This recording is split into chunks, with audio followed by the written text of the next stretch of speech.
Good evening, everyone who is watching the stream of VOD Rives on Air, and welcome to my creative science and technology stream. So the thing I've been talking about for a week and couldn't just find time to stream it properly, so to set everything up. So this is already, well, without one wall, a PC that I've been talking, the PC that I've been talking about, the one that I built for our friends, friend of a family, another family. So they didn't want to buy anything expensive. The budget was limited. So in September, I think it was, so a couple months ago, I built him pretty much a PC, pretty much using the things that I could find, like in my storage, in my boxes, on my shelves. Some things, of course, we had to order from AliExpress. Some things I just figured out that I could use the old, really old ones, like nobody would probably even use. For example, this case, it is actually Inwin, but it's very old, and still good. It's Inwin. It's actually pretty sturdy. So, but when I was already kind of preparing to build this PC 2 months ago, I had realized that first of all, I didn't have the really big CPU cooler. Well, not big, the right size, because the CPU in this build is from AliExpress, old Xeon E3 1270, I think. So if you're interested, just let me post it in the chat. So that's the streams where I built and tested this old new PC. So old PC for modern gaming, as I call it, pretty much a sleeper by the look of it. So, and that CPU kinda gets pretty warm, so I realized that it's better to switch to a larger cooler, but I didn't have anything at that moment. I ordered the thing from AliExpress, then like they all been pretty too big on AliExpress, pretty big, way larger than I would want for this build, and the ones that weren't that large, the ones that were small, looked really flimsy. So so I actually took a look. I ordered a big one from AliExpress, but took a look again in my boxes and realized that in my crates and my storage, I realized that I could just use an old Arctic CPU cooler that I've had for like very long time. So this one. So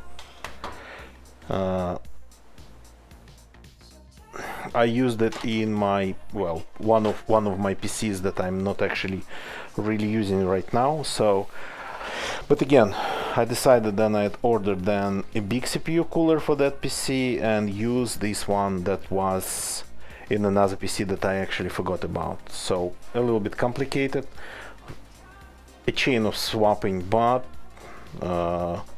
should work. This one, why I like it, it has actually not a back plate, but it has a back, I don't know how to call it, cross. So it's not mounted with some clips or something.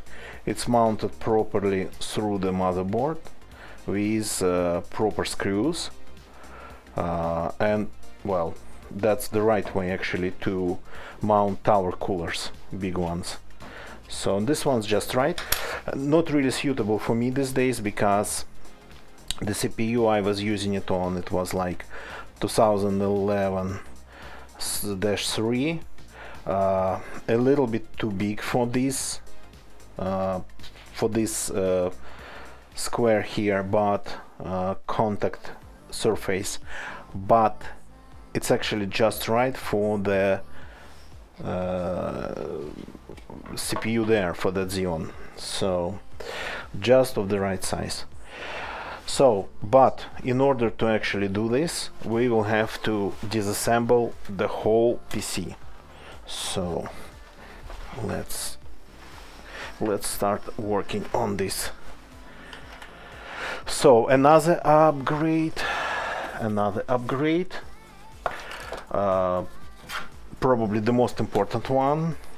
So I realized, I thought when I was building the PC, I thought that I had memory, but I realized that I didn't have 16 gigs of RAM. So I bought 16 gigs of RAM on AliExpress. That's DDR3. DDR3 1600, 12800. So pretty much more than enough for this configuration, by Chinese brand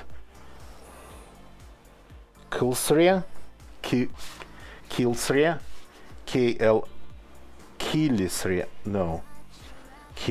Kilsria. Okay, just give me a second. The headphones, the earplugs that I'm using, they're already losing power, losing charge, so I forgot to charge them. Let me switch to something else, just a sec.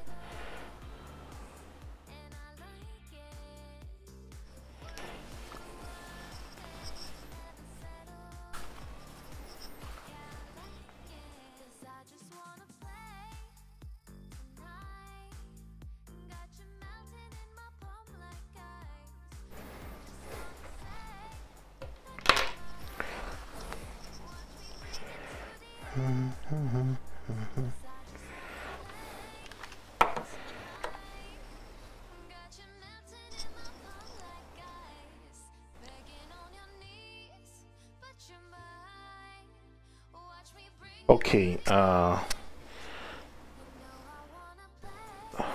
put in another headphones, earbuds of this type. So, but at least I can hear notification and music. So that's the memory we got to install, and because this is a very old case, I don't know if you actually can see, it doesn't have front panel USB. So I installed, Willy, good evening, welcome. I installed a cheap Chinese card reader with one USB port, but no front panel USB, no front panel audio. So, and I got something better from AliExpress. This thing actually is made of metal, which is crazy. So not sure if it's going to work. Well, yeah, it's going to. The cables are pretty long. To USB, actually USB 2, but that's what the motherboard has. A USB 2 and HD audio. So pretty much, and it's actually, well, it's not white, it's silver. So, but definitely would look better than just a black card reader over there. So that thing, installing that thing, it's not a problem at all. Matching colors, sort of. It's silver, it's metal. So it's just, again, cable management, that's the thing, not the installation. So, but what I wanted to do first, so silver definitely matches better than black. So, but what I wanted to do first, if I can, I'd love to try actually to get, let's see if I can make the picture a little bit brighter. Just give me a second.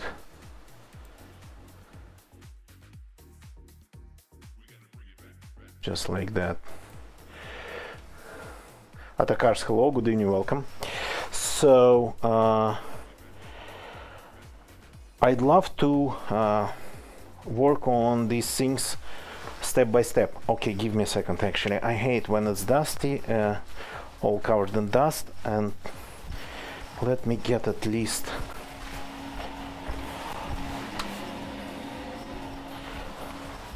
a soft brush to get this dust out of the way.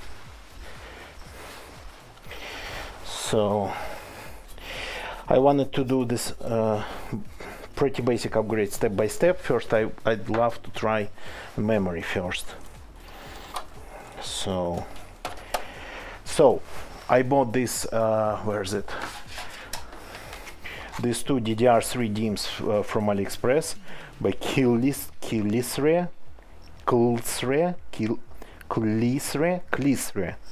Klisre.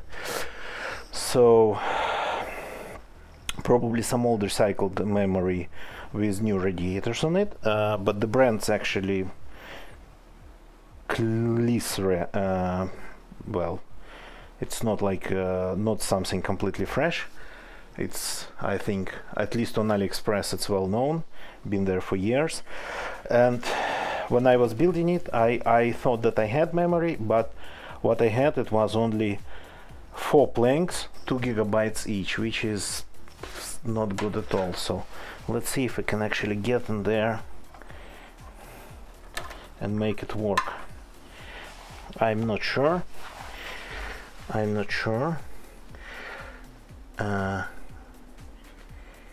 Probably A1 B1. That's how it will have to be installed. Not sure if it's going to fit with the cooler here.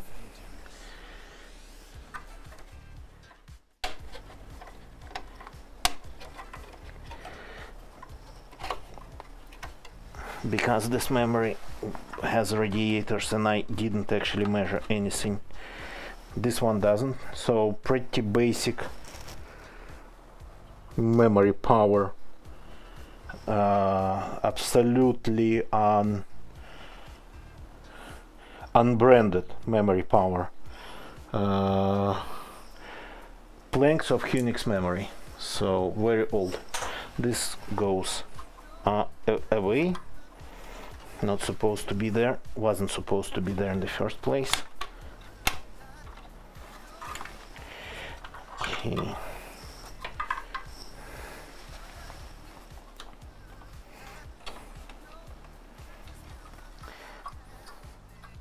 Okay, this comes out. And this comes out too. Here we go. So step by step memory, it's like the most important upgrade here. So I think I'll have to install it in channel 1, A1 B1. So these are the black slots, maybe actually B2. Gonna consult the manual, but I don't remember if I have manual for this motherboard. Let me take a look. It is what is this motherboard? I cannot see because it's under the video card. Okay. Yep. It actually works not even with just light gaming. I tested it on stream. We need a little bit. I tested it on stream with playing Control, medium settings, Full HD, and DayZ and Icarus and whatnot. Medium settings, Full HD, RTX. So, by the way, that's my video card in there now. 360, not TI, just 360, by another Chinese brand, Mulse. Got the names like they randomly generate names for their brands in China. So Okay, give me a second. I'm looking for a video of the PC boot. So here we go. Found it.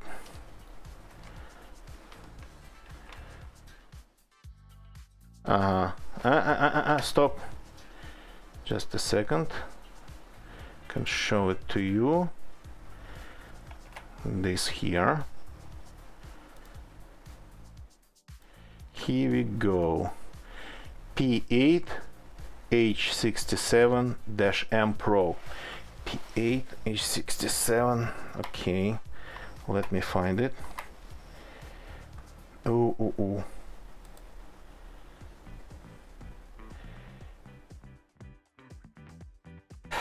P8H67 dash what? Dash M Pro.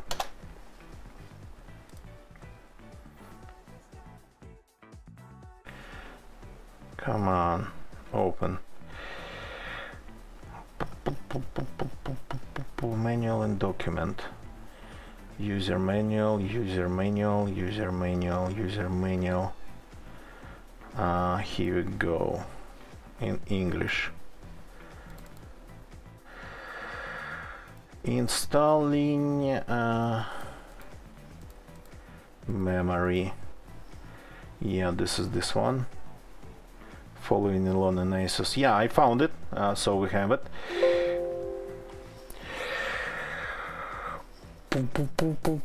Installing AD in memory configurations. May install varying sizes channel A and channel B. The system will size and accept. Okay.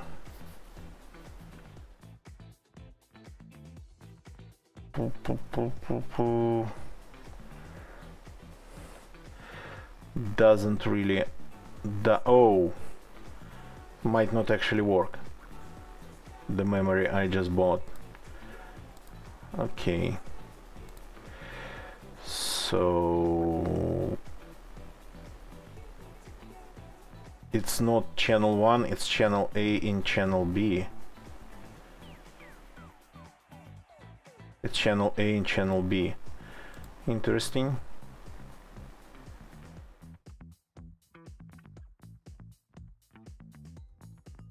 Okay. Doesn't really have anything specific. Okay. Let's just drop it on.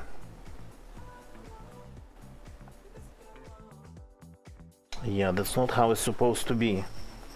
So that's not how it's supposed to be. Channel A and channel B. It's supposed to be black or blue. So that's how it's supposed to be. Okay, let's see. Let's try still the way I kinda want it to be.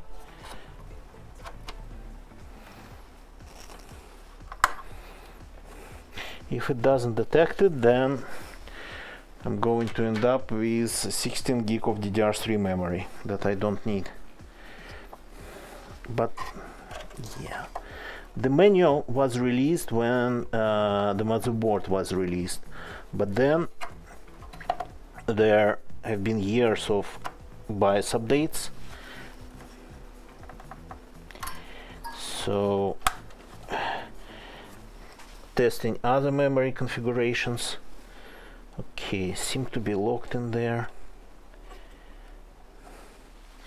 So the video card power. This hard drive we don't need for now. Okay, let's see. Let's see if we boot. Gonna get you. Good evening, welcome. So video for you. No, that's the wrong one. That's the wrong one. That's the right one.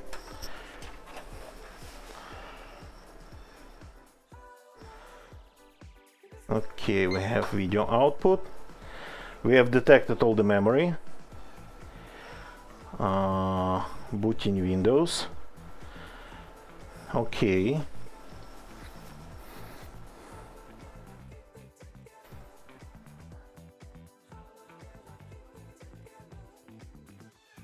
So, okay, gotta leave Windows then. Windows, of course, detects all the memory properly as well, if the BIOS does it. Sorry, it's in Russian, because the user is Russian. So, yeah, 16 gigs. It's 16, okay. Let's reboot and take a look at the BIOS. Spamming Dell. Okay, what do we have in here? The memory is here. Any info, Asus OC, SPD info, slot 1, manufacturer undefined, yeah, because it's kill 3. So, okay. 2 8GB sticks, yeah. Any information we can find here? So,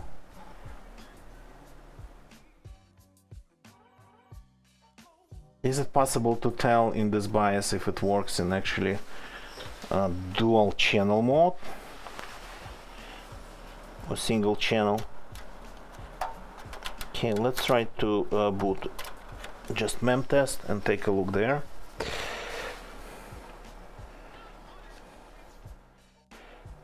What I have SPD info and I have the frequency. So, okay.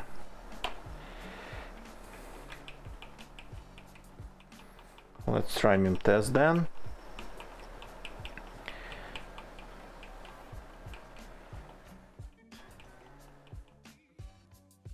Come on. What the hell?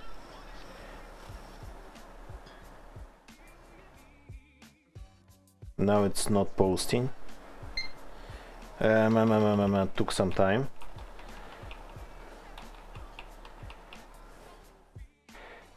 Okay.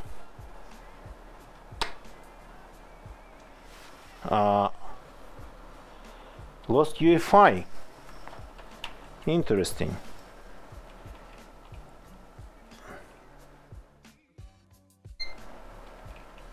Okay, posted way faster this time. Okay, now we have UEFI.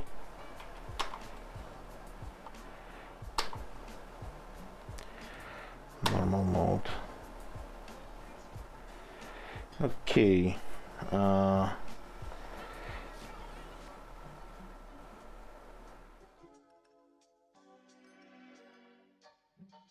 So it says it detects it, it tests it, but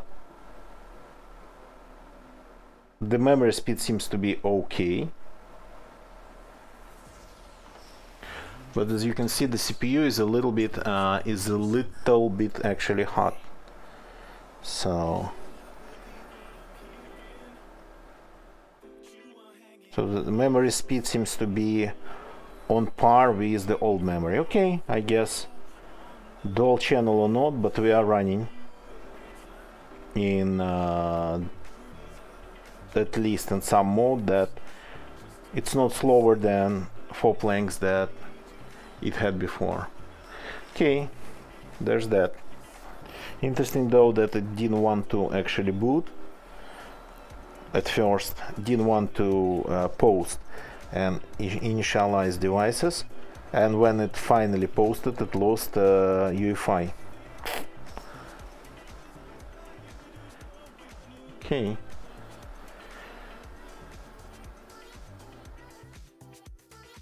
At least it's not slower compared to what it was. And as for the memory test, I'll run memtest after the stream. We're not going to be doing the one full pass on stream. Just let's let this test finish, and then we just, yeah, here we go. Okay, then.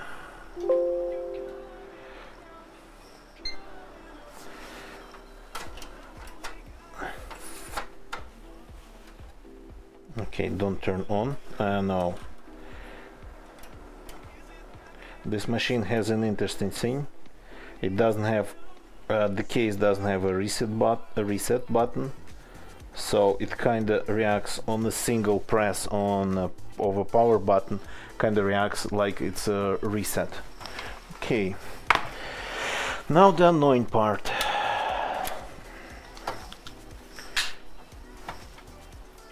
Disassembling everything.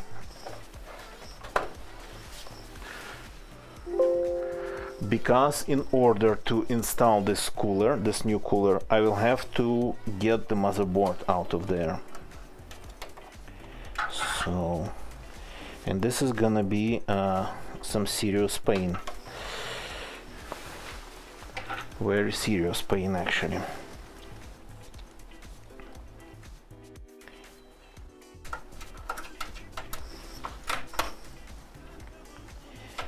So starting with the video card.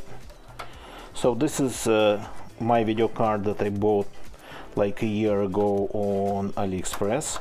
I was looking for something similar when I was thinking of this build. I couldn't find anything similar and cheap enough. Oops. So, and I decided to just to give them my own cards, sell them my own cheaper than they would find anywhere used. So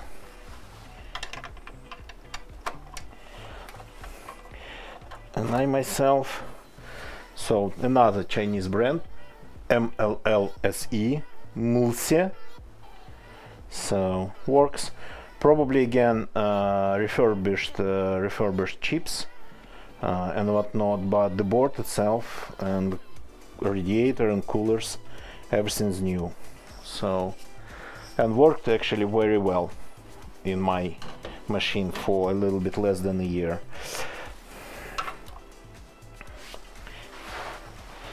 Okay, let's start taking things out. This is inevitable.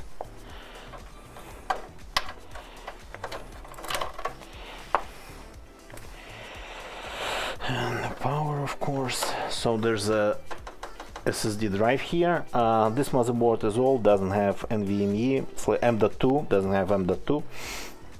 So when I decided that just a fast SATA SSD would be enough, and actually it 100% is enough.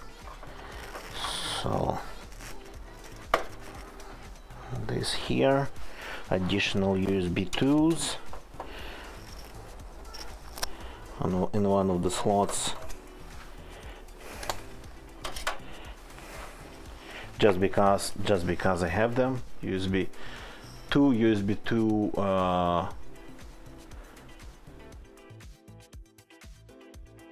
sockets, hole slots, plugs, well, receptacles, just because I have this stuff, and this motherboard has 1, 2, 3, 4, 5 on-board sockets for USB. Each one is double USB, so technically 10 USB sockets more on the board. Okay.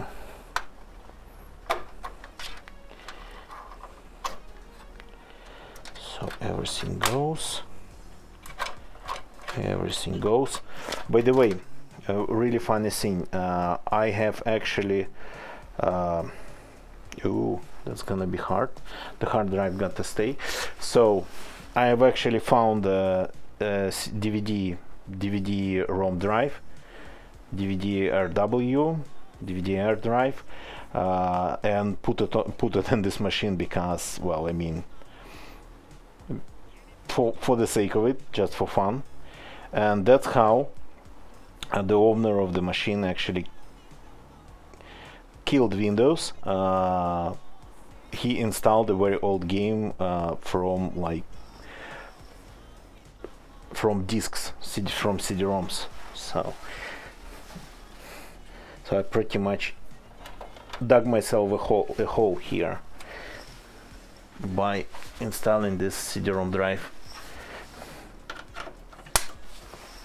Okay.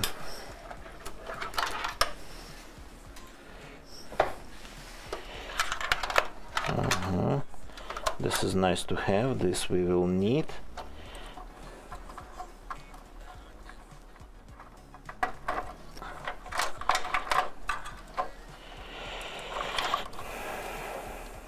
Oops. The memory plank actually is in the way of the cable, even like this. This will have to go as well. There's quite some cable ties here.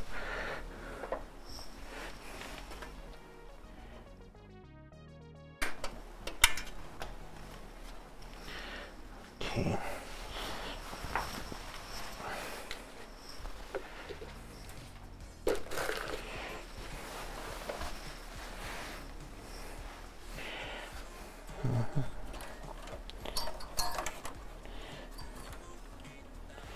And these two, of course, this goes away completely.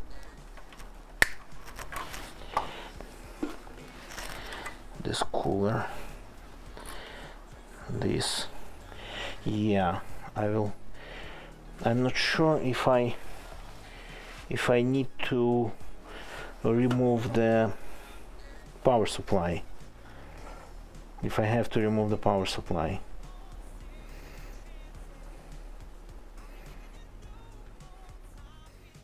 Yeah, I don't think so, but this definitely.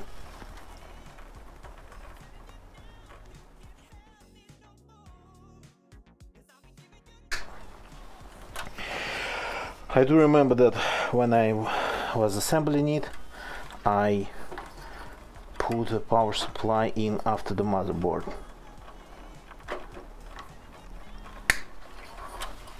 Here we go.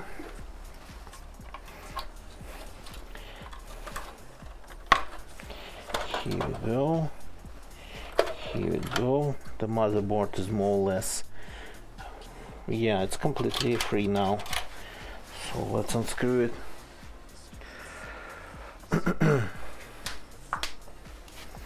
Stop dropping all the screws.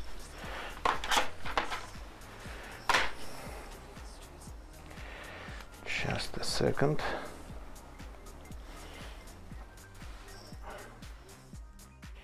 So at least there's no screw in there, in that corner under the hard drive. The hard drive is just as they call it these days, spinning rust. It's just, I think, 1 terabyte, maybe 2, just for things like I don't know, mobile photos and whatnot. Maybe some Linux ISOs, as they call it.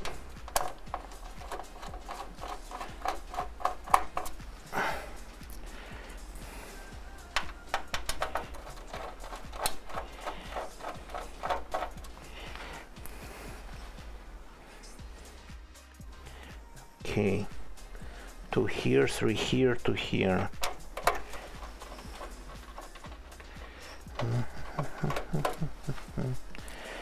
So this cooler, as you can see, it has a massive radiator, but I doubt, actually, I absolutely don't like this method of mounting with some clips that go through the motherboard, plastic clips. I don't think it actually creates good pressure. So, okay, I think we can, oops, oh, forgot my keyboard and mouse receiver.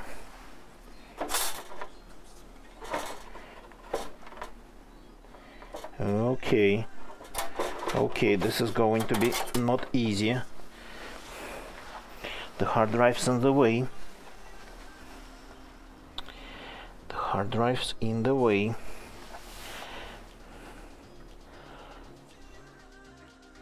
But it's gonna be even more in the way when I install a new cooler.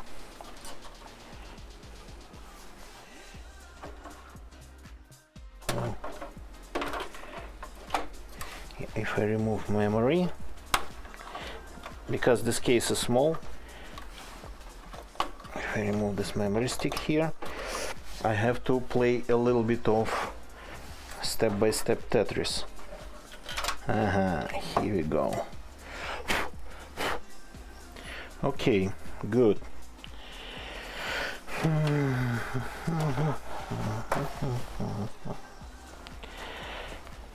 Okay, let's remove this piece of junk. Install a new, again, old cooler, a used one, but way better than this.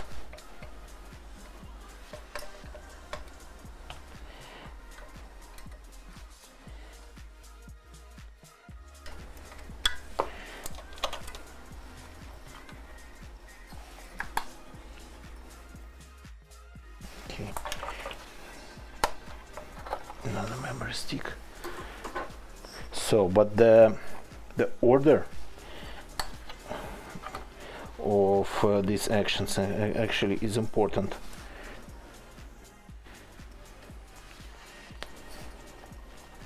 Come on, now it doesn't want to go there. I had problems actually installing it. Now it's stuck. The pins are out. Okay, just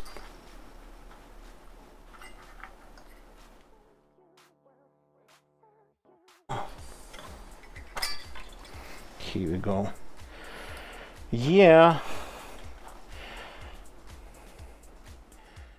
this doesn't really look like the pressure was good, I think.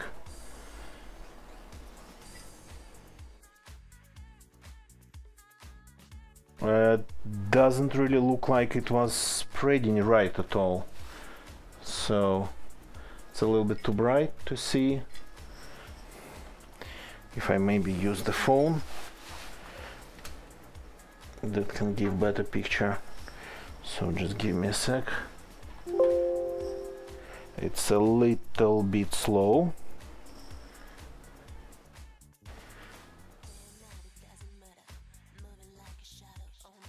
Here we go. So that's the pattern on the radiator, and that's the pattern on the CPU.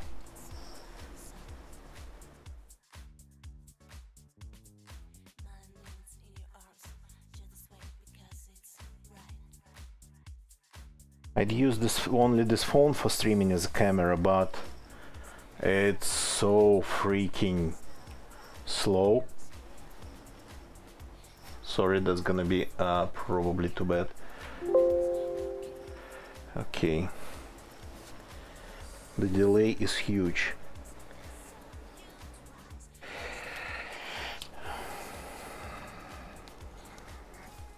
Just give me a second.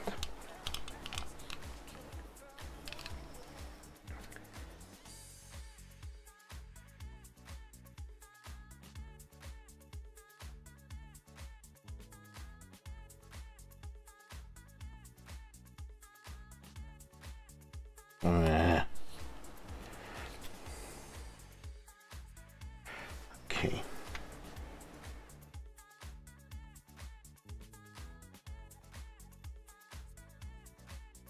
Trying to balance the phone, doesn't want to stand anymore on its small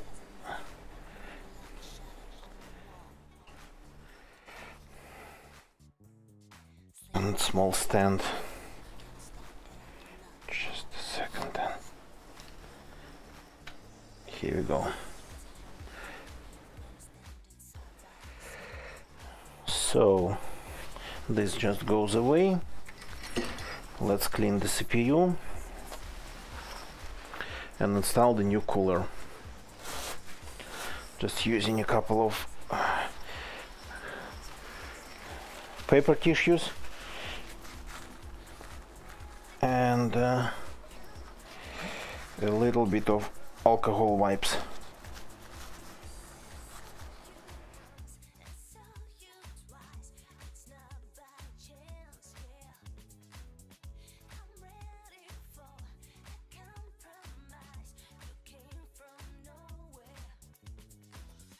Strange. I used MX5, but it feels like it's dry now. Not supposed to feel like this.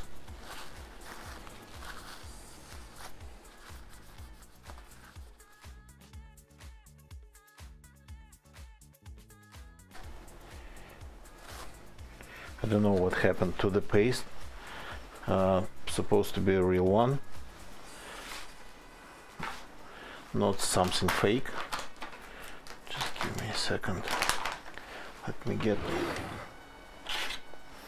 alcohol wipes. This got to go out of the way. Alcohol wipes, alcohol, here we go.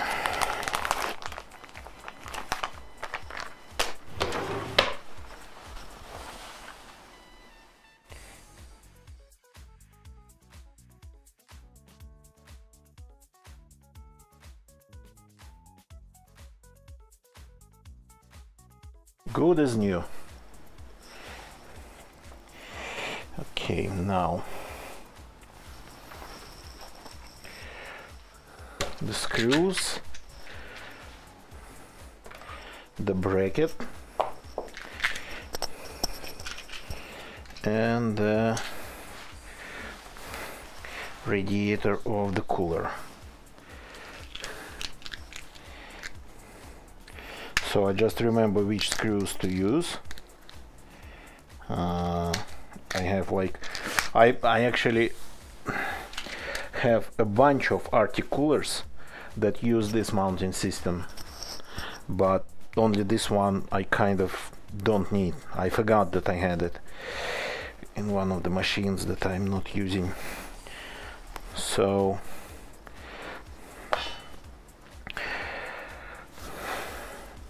this you're supposed to put here like this.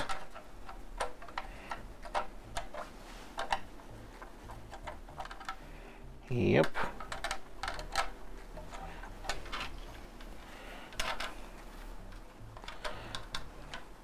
It's a little bit bent, but it's plastic.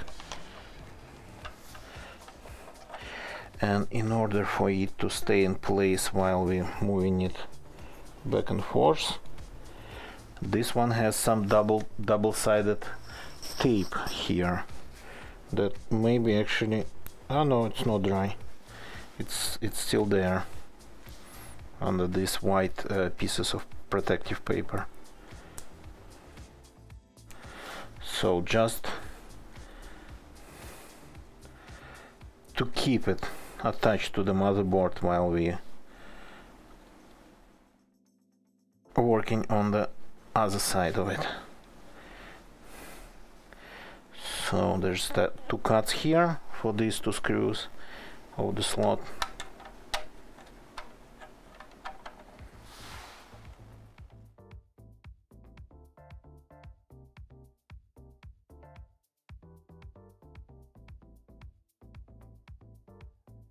And it's holding there. Now we have not just holes in the motherboard, now we have actually threaded holes in the motherboard provided by this bracket.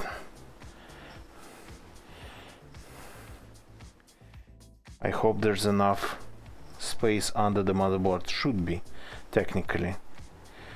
Looks like there's not really a lot, because this case is doesn't have a hole for the back of the CPU, so we'll see if it actually might not work there too. There's quite some issues might be encounter. So this goes like this. Now we need some thermal compound.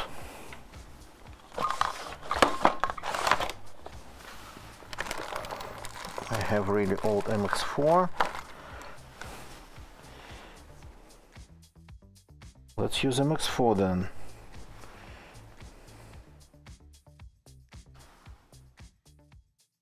Still pretty liquid.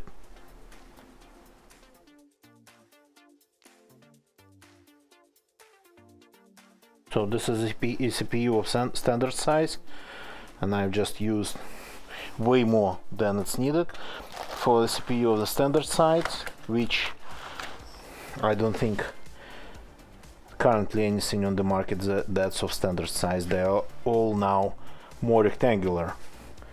They are narrow and tall. So for these rectangular ones, completely square ones, sorry, you'd need like a rice grain, they say, but I put a little bit more in there. Okay,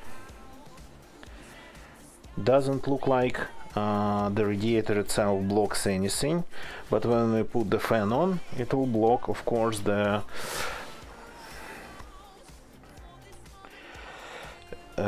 first actually slot of the memory. So we got to take a look if we,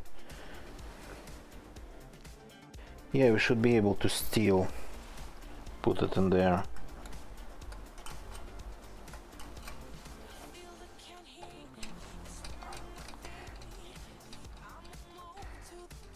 And the first one threaded.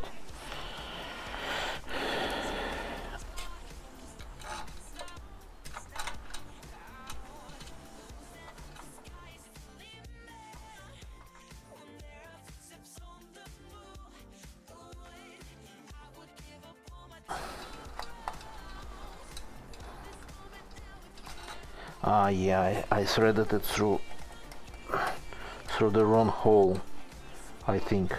Yeah.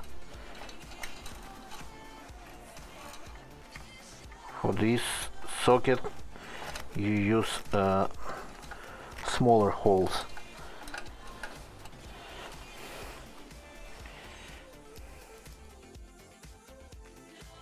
In the bracket.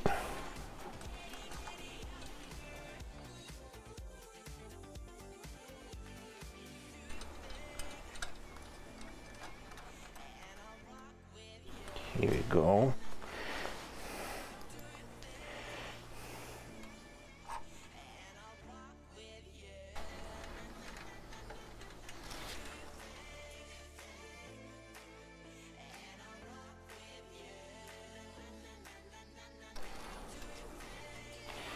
Here we go. The last screw. Substantial, yeah. But this one's designed for old rectangular CPUs, and I use this one on, well, on socket 11 something, for socket 11 something CPUs, so the small ones.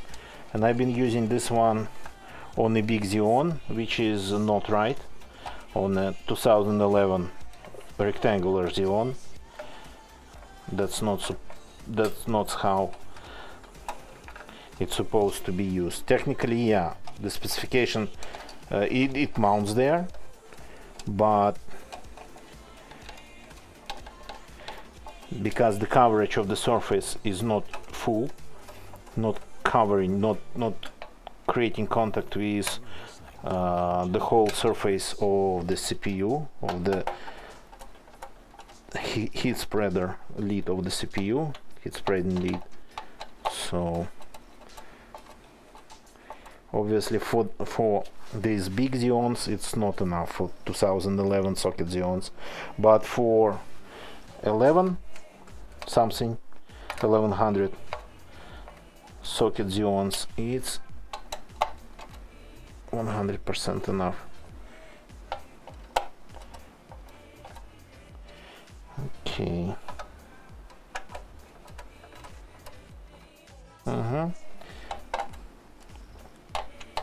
Nice that the thread on the screws just stops, and that's how you know that you are done. Here you go. This is not going anywhere. You can shake it, you can, well, probably better not to throw it.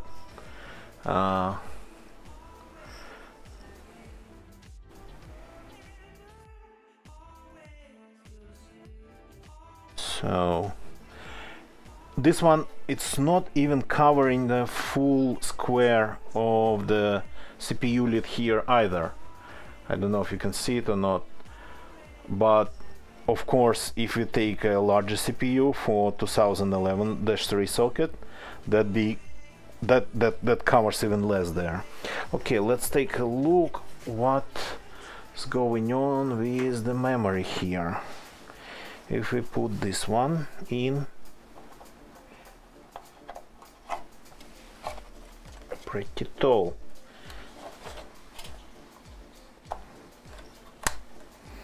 Okay, is it in? It's in. Now let's take a look at the cooler.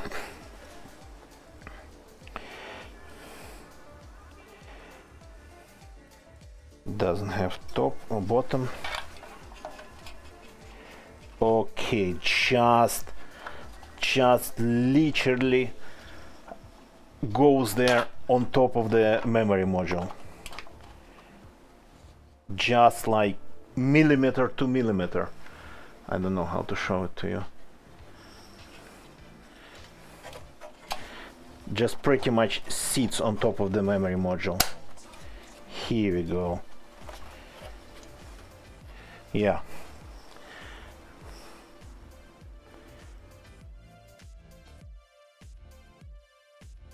So,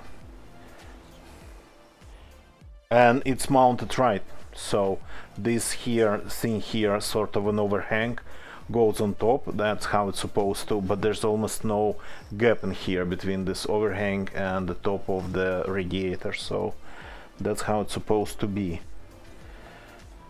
Wow, okay.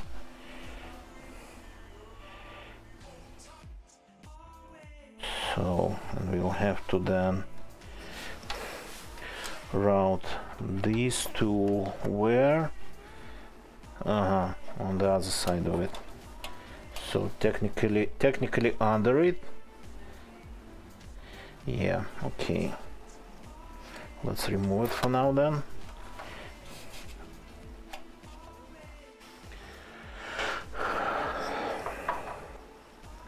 So the cooler is on, mounted well. Everything, let's see if it's tight.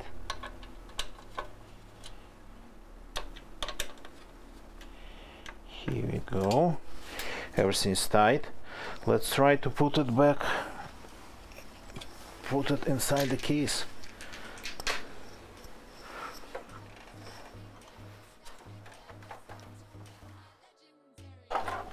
Okay, this thing.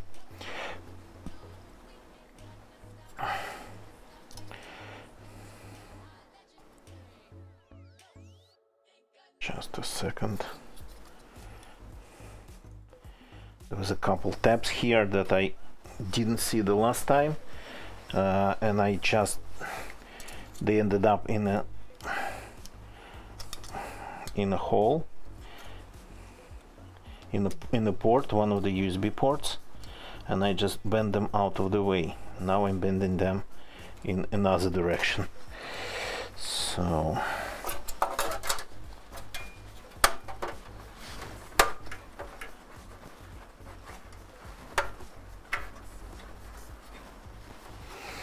okay, let's see if we can just put it inside.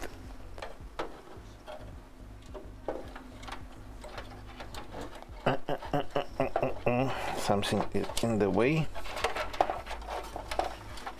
Something is just a little bit in the way. Oops, here we go. Some cables.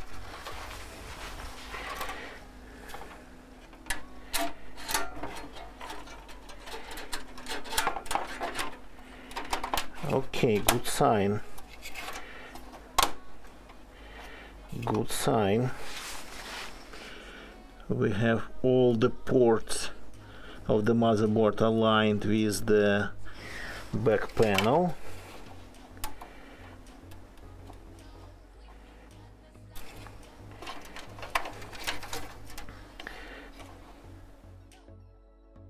And because of that,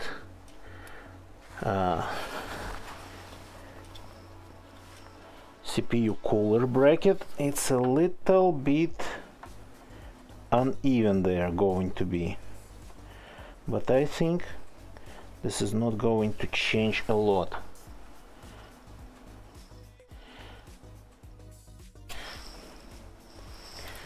So it's not going to be 100% the way it was because of that cross bracket,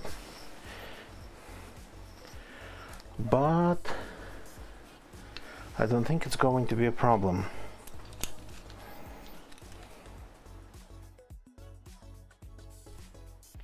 These things, they are still a little bit bendy.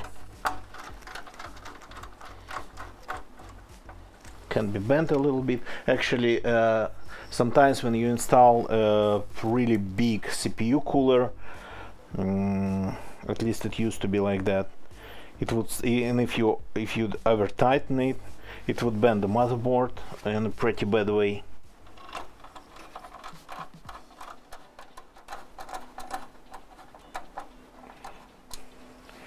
But again, we just gotta keep it in the case. It's not like it's going to be crazy load bearing part, so nothing special there, just a motherboard sitting in the case. The back ports are aligned. This is aligned, of course, too.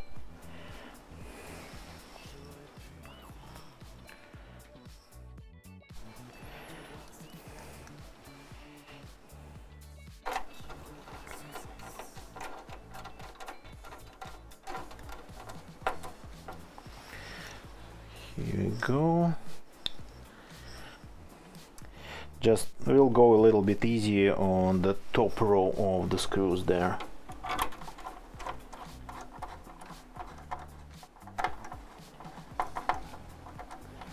Don't need to like tighten them all the way. The lower ones will be the ones that would keep it from, well, it's not going to move either way, so keep it from sliding a little bit.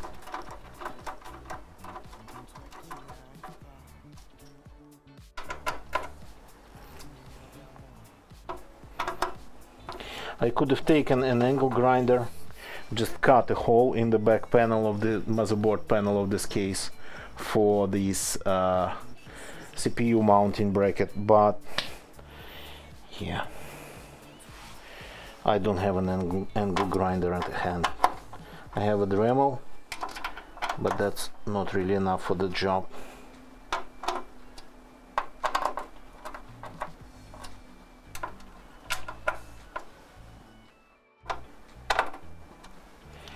Here we go. Something like this. Let's throw the second stick in there because we won't be able to reach it after we route all the well, one of them let's route right away. This one, and this one goes there. Like this. So this case this small and filled with a ton of components here. Got to think of cable management before. That didn't really get installed there.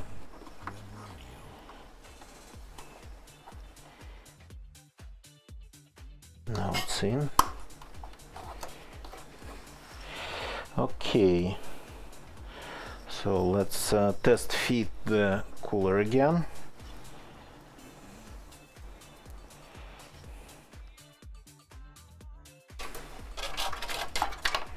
Yeah, perfect.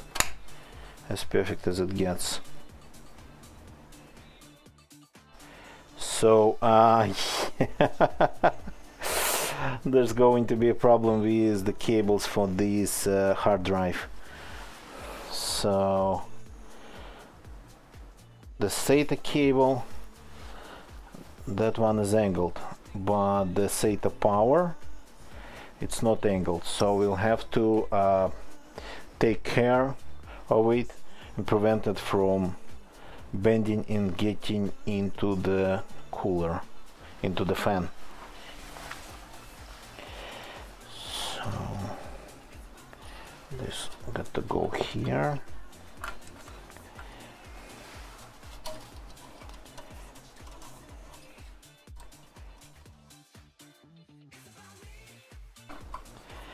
So this let's remove for now. Okay, 2 out of 3 upgrades done. Now the front panel thingy. The front panel thingy. At least it has pretty long cables, which is good. So again, this case is so old, doesn't have front panel USB, doesn't have front panel audio, and it's not just old, it's used to be pretty cheap, but it's still Inwin, so it's pretty solid and pretty sturdy, durable, and will probably stay like this for years, but doesn't have it, doesn't have these ports, so I bought this metal thingy. It's metal from AliExpress, just for the overall convenience of usability of this thing. Okay, so we got to remove the thing that's already in there, and I probably will have to remove the front panel. The front panel here, it's actually pretty easy to remove, but I still remember how it works.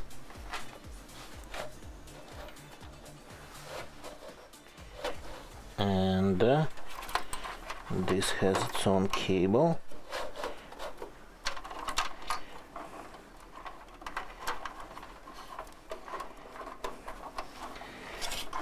That's routed over there. Goes away. So cheap plastic thingy. Well, the only upside that this has, and it's kind of dubious, that it has slots for all the cards. It's card reader, but yeah, that's just what I had at the moment. Now let's put this thing in and try to route the cables immediately the right way. Oh, there's one more thing in there. This one needs one SATA. One SATA power, not SATA, Molex power. Ooh, okay. I'm not sure why it needs Molex, but there is. So, how to play this?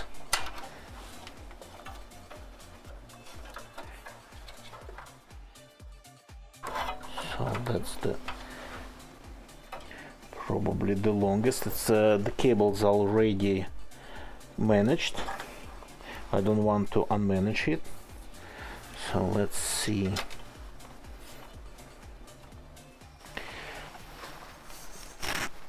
The light. This way is going to be a little bit better. By the way, my microphone is a wireless microphone, so and the only way to know that the battery is going out is this light that of course I'm not looking at. So if you hear me cutting out, please tell me right away.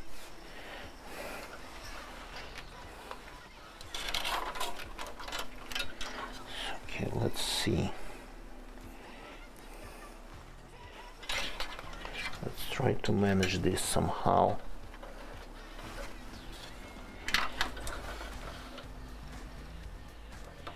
Like this, and then like this.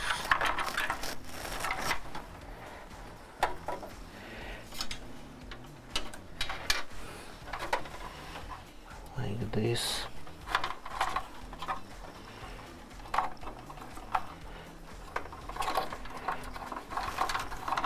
They go further, so they go under, like this.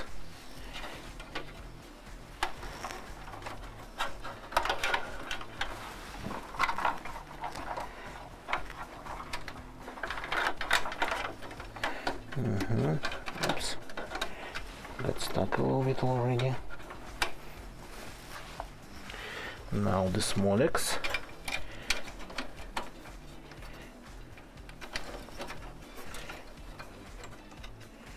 Molex in this Chinese parts, they're usually extremely tight. Molex connectors. Oh, this one's not. Whew.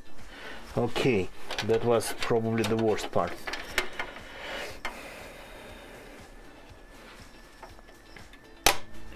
Here we go.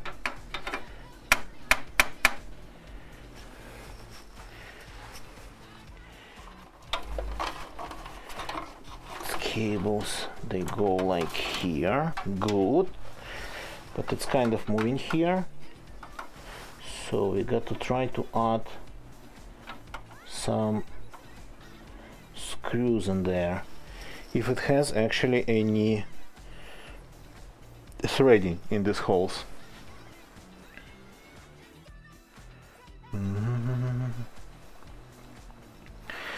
Yeah.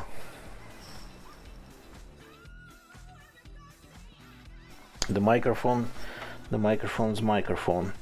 Okay, let me get the right screw. Let's see if we can fix in there, because it's not, of course, staying in place. I'm afraid there's no like threading in there.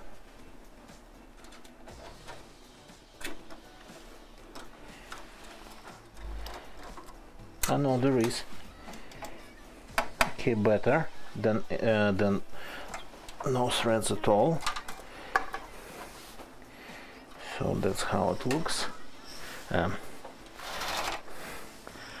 It's kind of matches not the color of the plastic, but the color of the metal. So let's see if I can fix it from the other side. I think I can. I just have to remove the back panel. Managed to assemble half of the case. Well, I mean, without removing the backside panel. Backside panel, yeah. That sounds strange. Backside panel. But because this case doesn't really have anything on that side. An old case, no holes even in the motherboard tray. So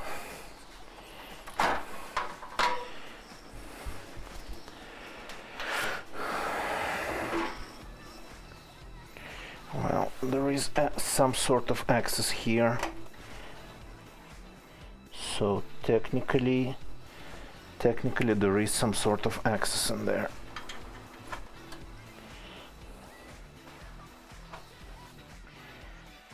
Cannot really see anything.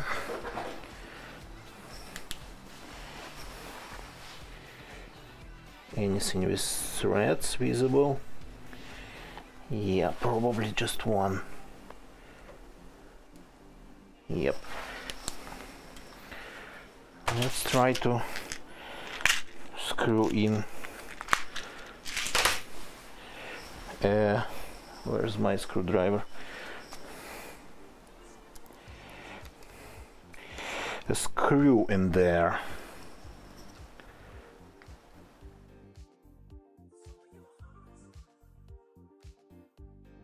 Murder.com, good evening, welcome. I've never had anything Mac or Apple, and I'm not going to. So, thank you, but no. With all due respect, I'm gonna decline your offer. Doing anything with Macs. Here we go.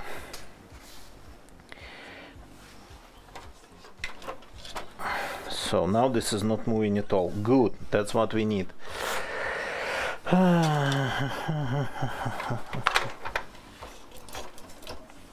So now cable management. So the most annoying part, it's motherboard front panel connector. So let's just get everything out of the way. You actually can go here already because why not? Which one? This one.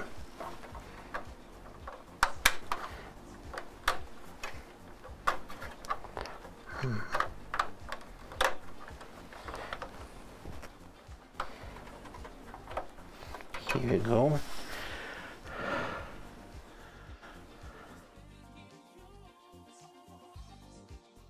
Dual X99. you went dual. I have two single CPU ones. So I have two single CPU ones.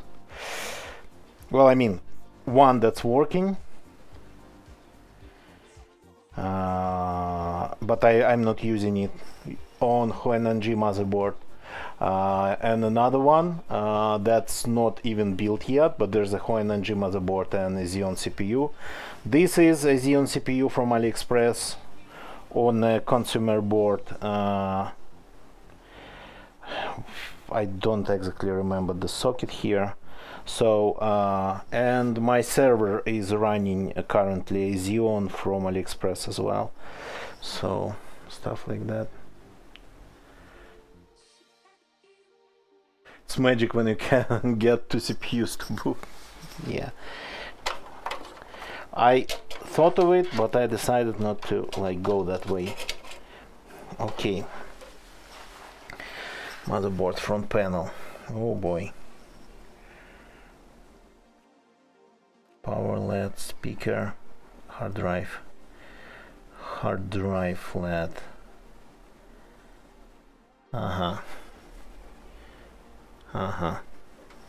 So they're kind of already more or less aligned here.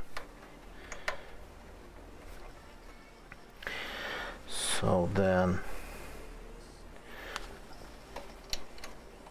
this case doesn't have a reset switch, which is amazing.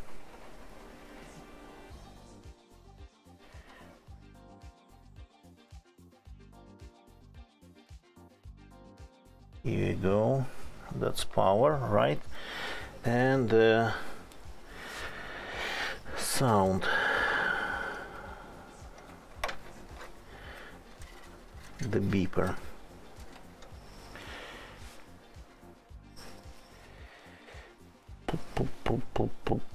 Boom. So this technically should be we can already plug, but let's go in order here. So, oh yeah, that part of the motherboard is not supported by anything.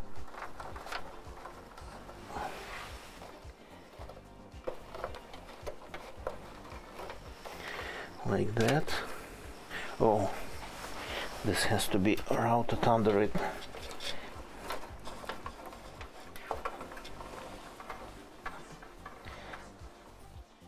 Okay, this is USB.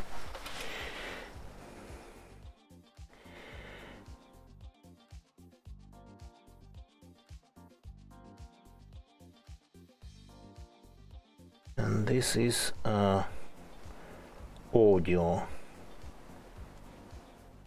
It's going to work, I hope. It's HD audio, pretty standard front panel stuff. At least it's keyed right. So now this goes here, because why not?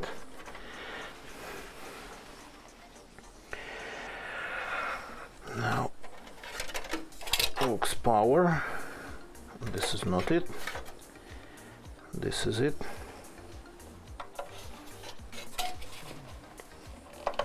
Here we go.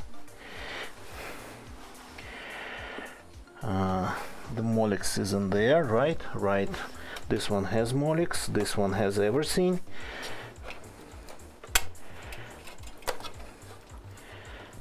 A little bit messy, but so what? Aha, that's our main problem tonight. This is our main problem tonight. This, if it gets unbent, it'll get inside the cooler, inside the fan.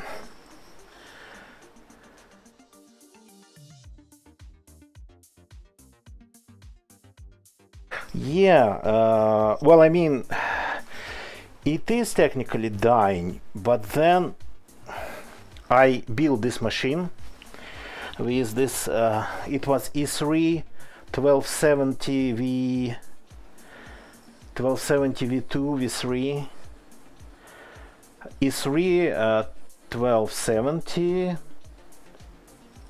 V2 V3. I don't remember V2 or V3. So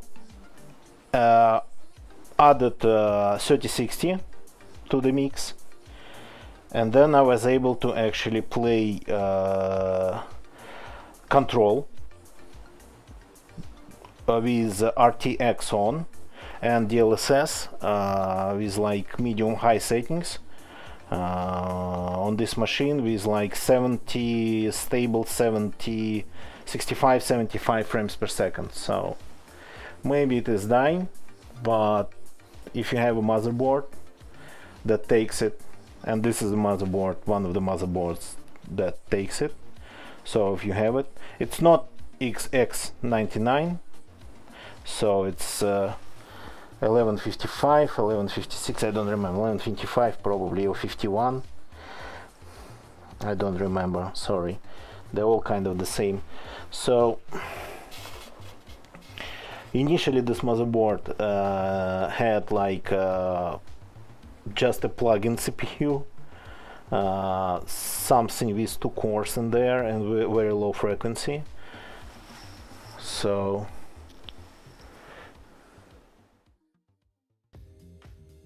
yeah, that's what I'm talking about, MurderCom, that's what I'm talking about. And this one is a perfectly capable gaming PC. You can take a look actually at the video. Let me just post it in the chat again. So the second link where I tested it, 8 gigs of RAM, I guess that was kinda, that didn't really matter much. So now it's getting 16. So, but you can just jump over that video and see the frames there in different games. I tested basically what I had. I wasn't going for all the standard industry tests. I don't have all those games. So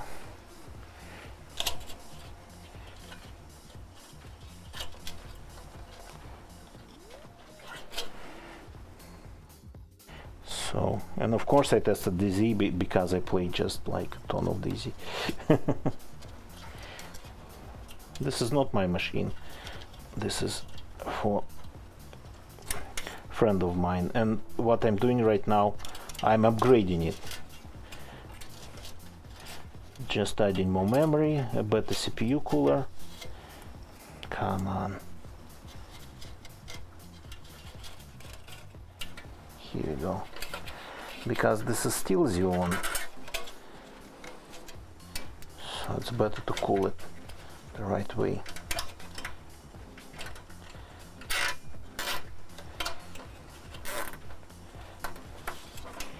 Here we go, like this. Not going anywhere, not going to get anywhere.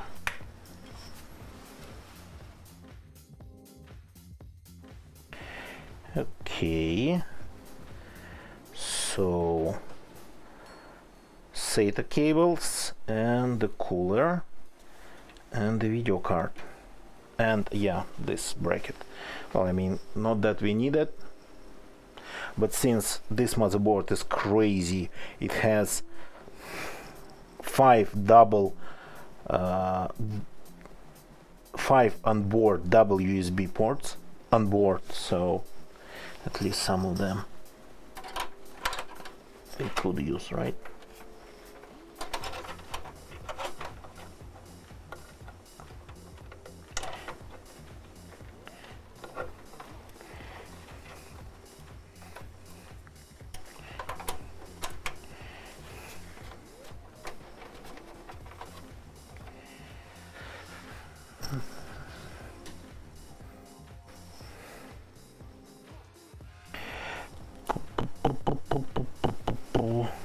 Does this motherboard has an IDE controller? Yeah. This motherboard has an IDE controller. Kinda forgot about it. So it's actually, yeah, the motherboard can be that can be a bridge between SATA and IDE. Nice one to have. And this one actually from the factory has all the solid state capacitors, not like those leaky electrolytic caps. So this one might work for way longer. Oh yeah, Murdercom, not bad at all, not bad at all. Yes, the next thing I'm going to do with this machine when it works again, I'm going to try to stream from it. Play the game, play game, DayZ, something else, we'll see. Everything. I'll try things that I have, and I'll try to stream from it. So of course using NVENC, because the CPU power won't be enough to encode normal video, but I want to see if it's even possible.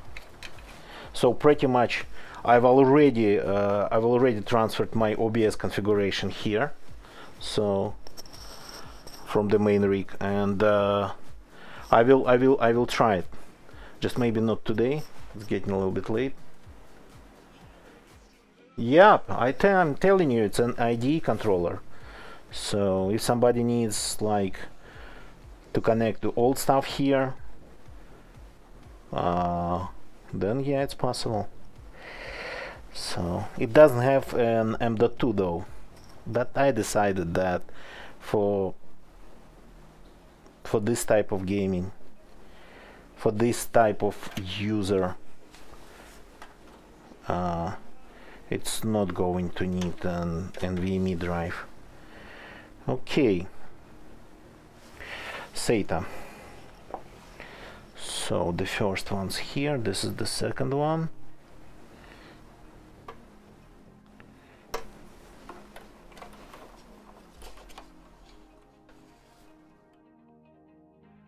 The second one goes here. I'm not using the white ones. I'm not using the ones that are 6G, SATA 6G, SATA 600, basically because these motherboards, I do remember it from long time ago. They had some sort of a problem with this SATA 6 controller. The performance of it would just degrade over time. So, but technically, again, does not matter. This machine, for some reason, boots way faster than mine, and mine has everything, 13th gen CPU and whatnot, and NVMe drive. and this one seems to work well, at least boot things with the same speed. Okay.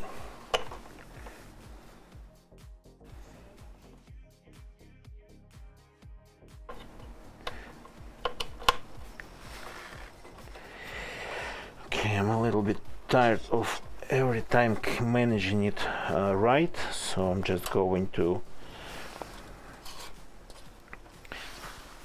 attach these two together.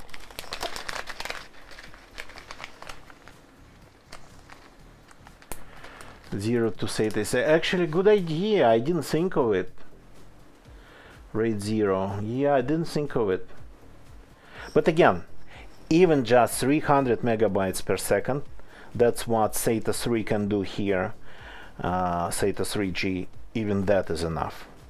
I mean, I tried different stuff here and it looked and felt absolutely okay.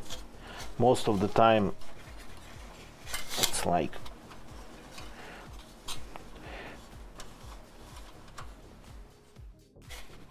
most of the time it was enough.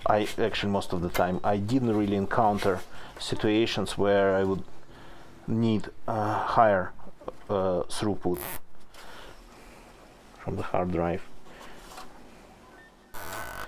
Okay, just like that. Not that beautiful, but again.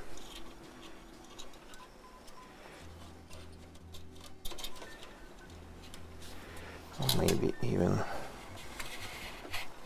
something like this.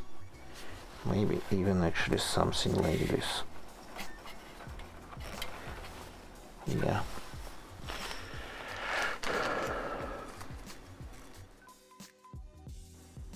SD card? Yeah. I've never actually used an SD card as the main drive. That I've never done.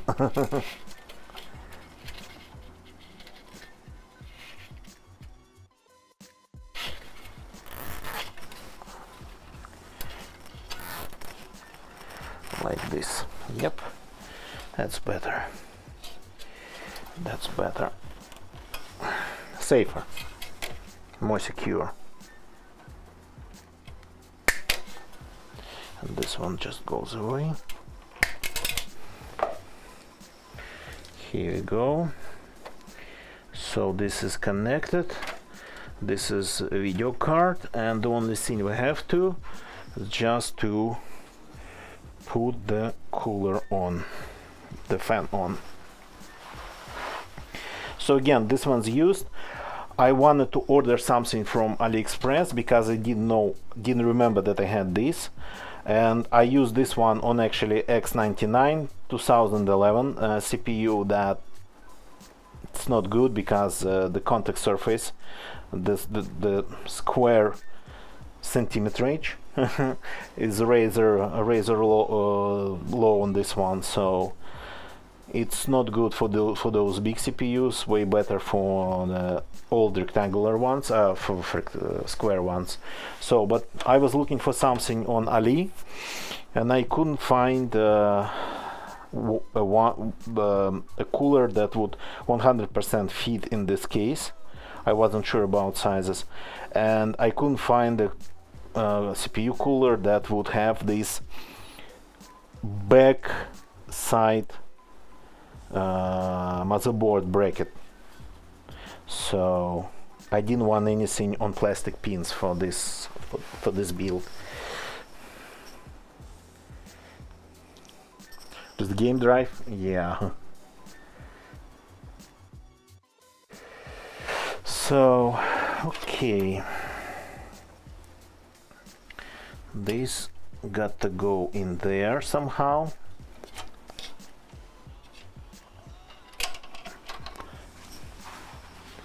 Let's try to connect it.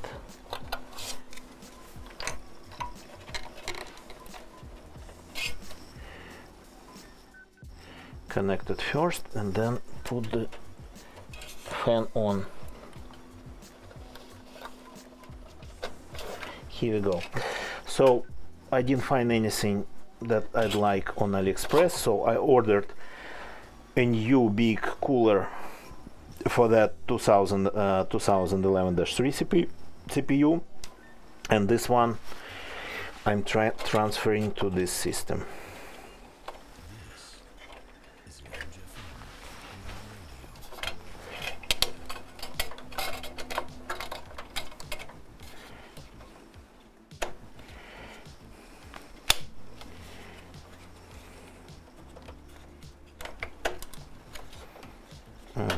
Something's getting in the way.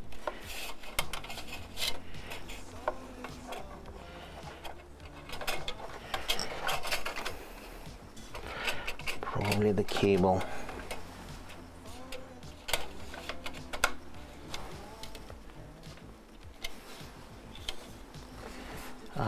It's a little bit too high, but it sits in there.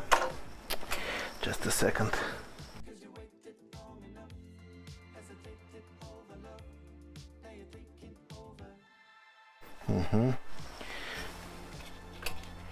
So pushing the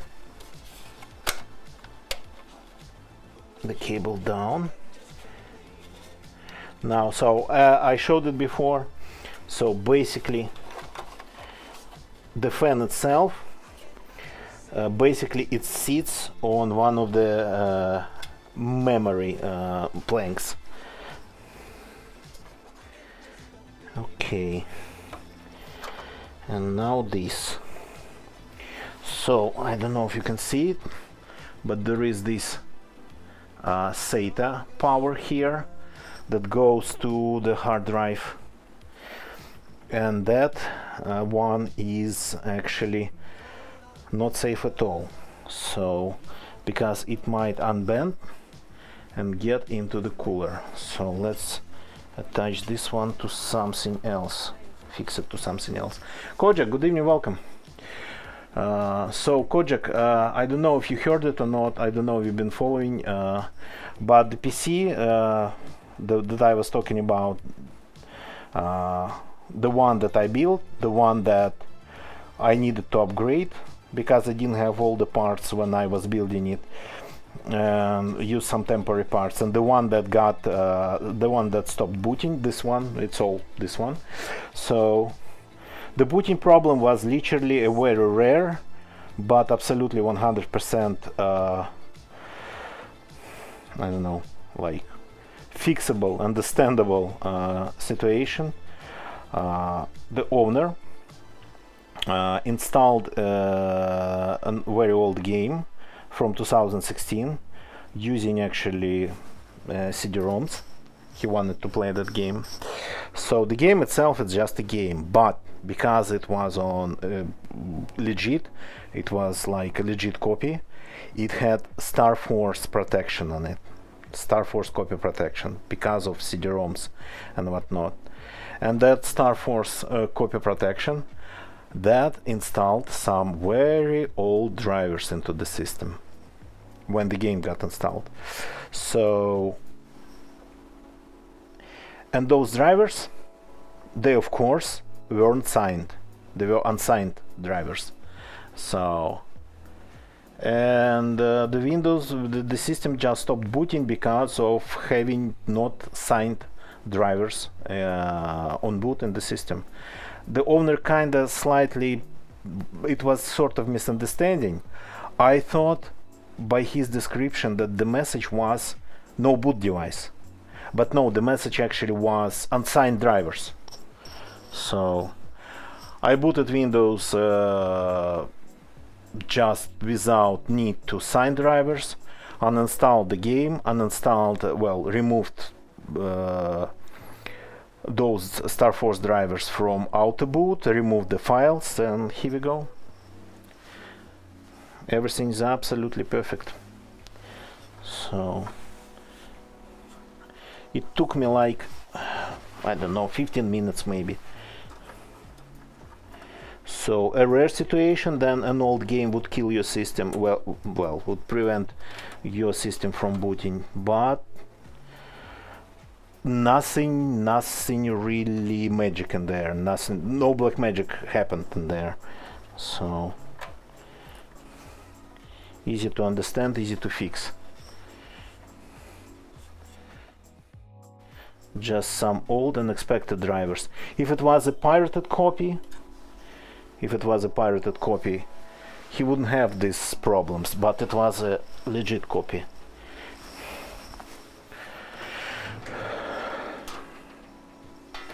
And yesterday I've actually I think yesterday or maybe day before yesterday I've actually I showed the game. So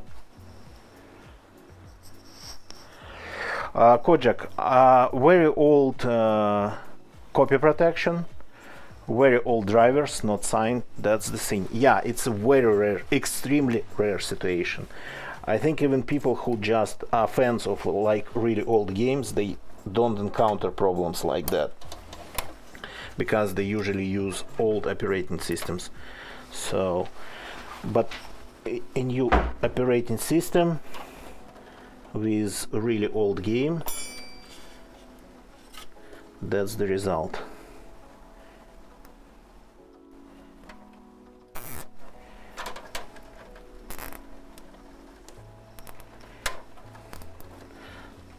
So the problem was just software, not hardware.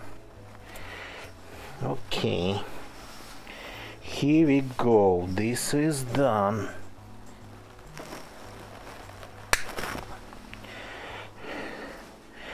Everything's done, pretty much.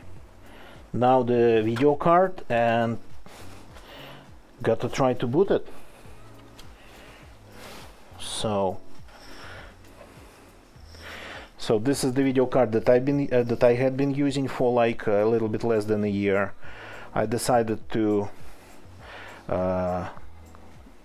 pretty much sell it as a part of this PC to the friend, because I couldn't find anything like that used. I didn't want to spend a ton of money buying a new one, so I pretty much cut them a really good deal on this one. And I'm now using, I got myself back then, I think I forgot to tell, 3090. Really nice to have a 3090 with a ton of RAM on it when you experiment with Stable Diffusion.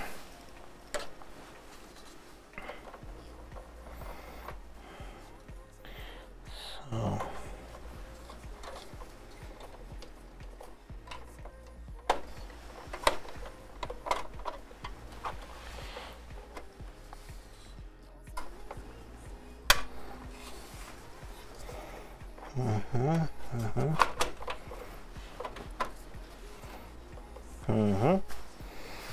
here we go. Pretty tight build. Now the cooler is actually larger, there's more memory. Well, as for the front panel thingy, there was another front panel. Initially that was a temporary thing in there, just to have at least one USB on the front panel. So, but now there's a proper one. Ow. Proper one with HD audio and with 2 USB ports. USB 2 though, because this motherboard has only USB 2 onboard ports anyway. Okay, let's see if we can just route this somehow. Well, technically we can just throw it on top, right?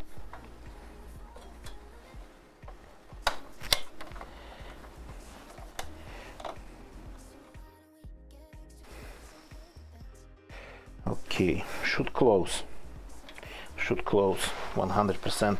See, these ones, they're way taller than all this stuff here. So is it assembled? It seems to be. Okay, time to, well, not closing the case, no sir, that's a bad sign. Let's first try to post it with this gigantic cooler. Again, still the motherboard slightly skewed in there. The cooler uses a completely different mounting system that's at the same time more rigid and can kind of change the shape of the motherboard a little bit. So plus I've been installing and uninstalling, plugging in, plugging out the memory modules. So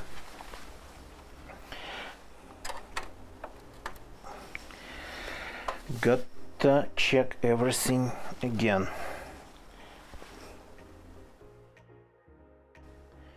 Before closing the case. Okay, we need a keyboard.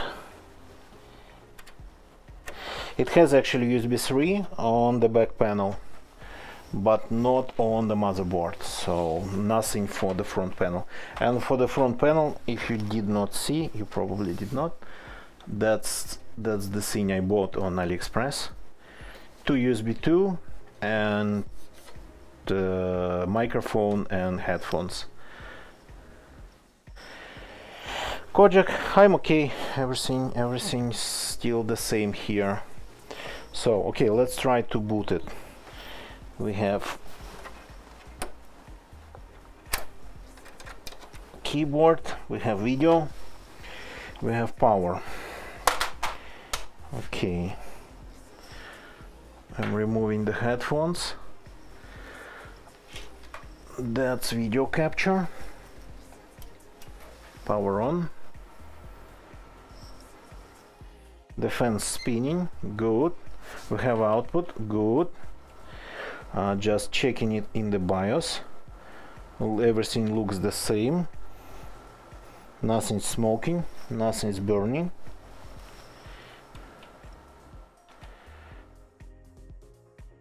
So we have the CPU fan speed detected. We have the back panel fan speed detected. CPU temperature looks now actually way better. I want just to boot in memtest just to take a look at temperatures there. It was showing 50, 51, 52 with the old cooler. I'm curious if it was memory or if it was... Oh yeah. Ctrl-Alt-Del from BIOS and it loses ability to detect for some reason. Yeah, there's the thing with this BIOS. If you Ctrl-Alt-Delete out of BIOS, it then spends a lot of time detecting something and then it loses ability to detect UEFI. Loses UEFI pretty much. Come on. But here we have it. Normal mode. Here we go. And 39, 40, 38, 39. So 42, 41. We lost 10 degrees at least in this test. And this is not a temperature test.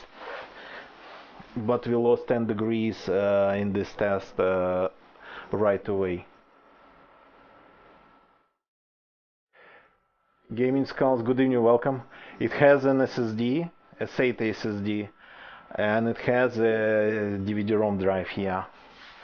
DVD RW even, so it can write them too. So we lost literally 10 degrees in this test, and this test it's not a temperature test at all. Installing a new cooler. I think the old cooler wasn't really mounted properly, wasn't creating pressure there. So okay, let's boot it in the system.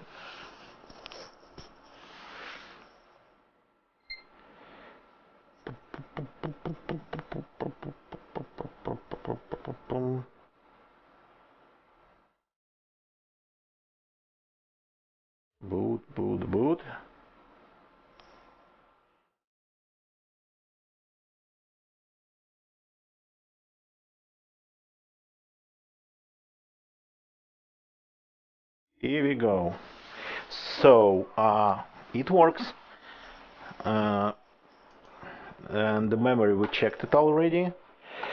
So sorry, the interface is in Russian because the user of this PC doesn't really speak English. So, but here we have 16 gigs of RAM.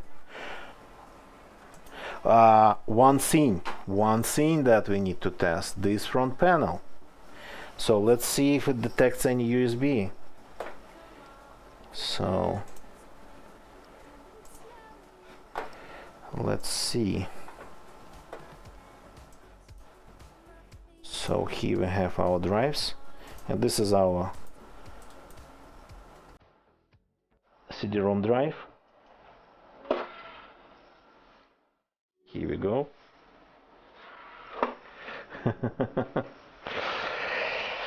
So the same flash drive. Let's test the front ports. Ooh, they are tight. Here we go. It is here with Vento installed on it.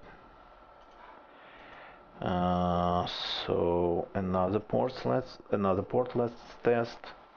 That's one. Very tight. Ooh. Yep. Works. Good. That was like pretty much the largest part of the deal. So I think for me installing this one was a little bit harder because of the routing, because of the overall tightness, than installing the cooler and the memory. Okay, let's check audio. I'm really curious if the audio here works. Do I have? Yeah, I have a microphone. The game he wants, I made it work. I actually told the story yesterday. Kojak, I would really recommend you to just go to the end of the stream yesterday, and the full story I told there. It's actually a very strange story. I've never heard anything like that about any Russian game. So, ooh, it's tight. Okay. Let's see if we have sound. Yeah, the Windows has detected it. Yeah, that's the best we have here. Well, I can hear it.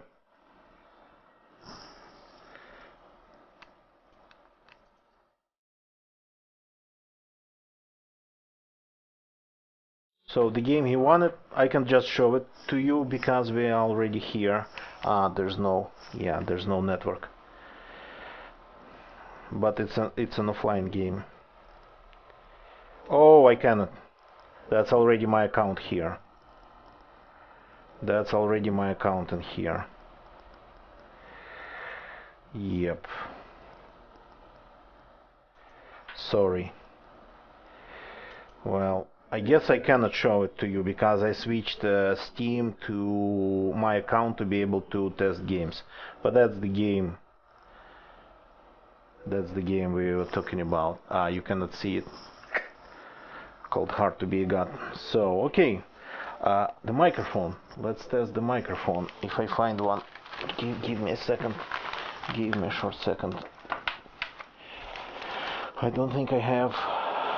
Oh, no, wait a second. I have just these headphones here.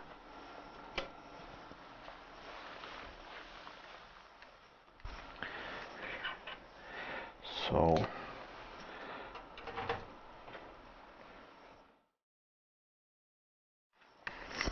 for a second we lost picture. Curious what was that? Maybe our capture device, maybe something else.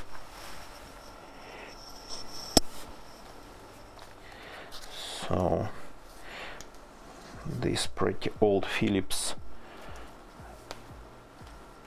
headset, I don't think I used it. It's like had pliers, that's why I stopped using it.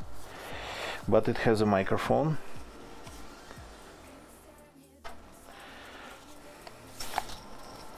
Let's see. Headphones, microphone. So the sound, you should be able to hear it too, all right? No. I can hear it, you cannot.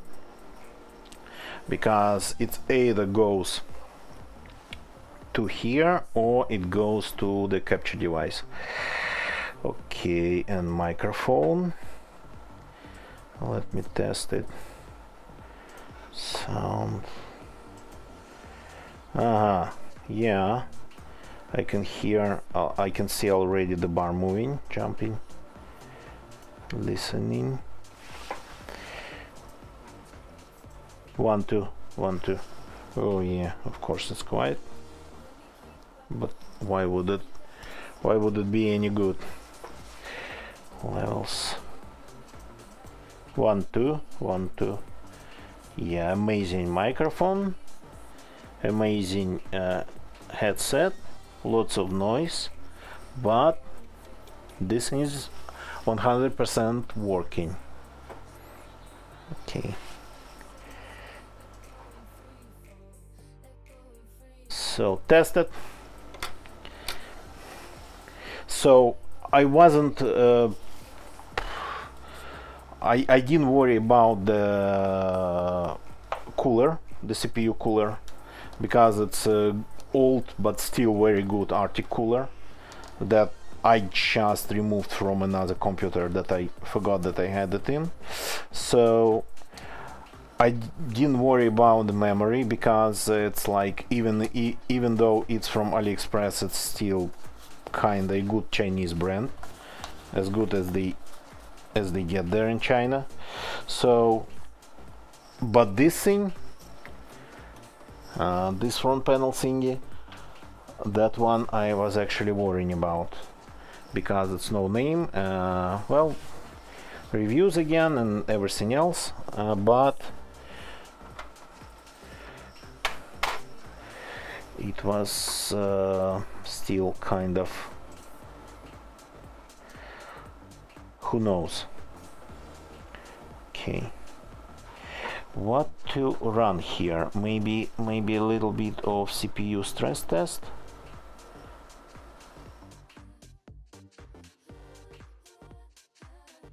Let's see this, for example, and then this, for example, to take a look at our temperatures. Only sensors. That's our CPU.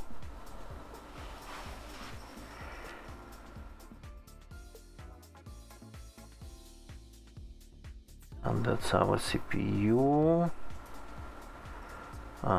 Per core. Here you go. It's in Russian, but should be easy to understand.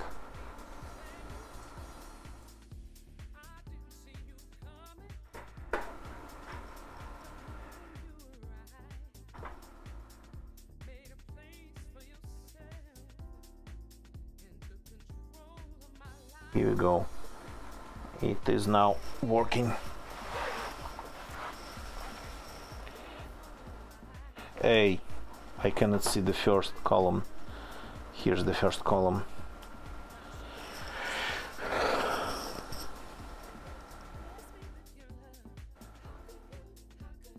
And this cooler, this Arctic Tower cooler, it's not even really spinning up.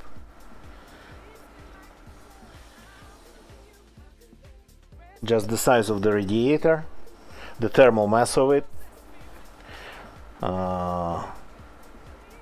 allows to keep it completely under control.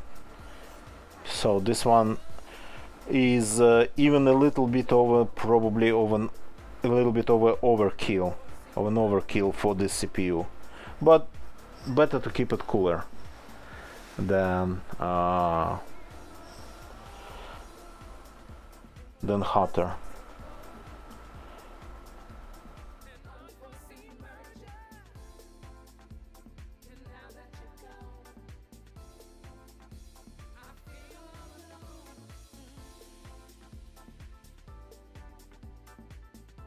So, and this test is actually pretty good for heat soaking the radiator, because it takes a lot of time on this CPU.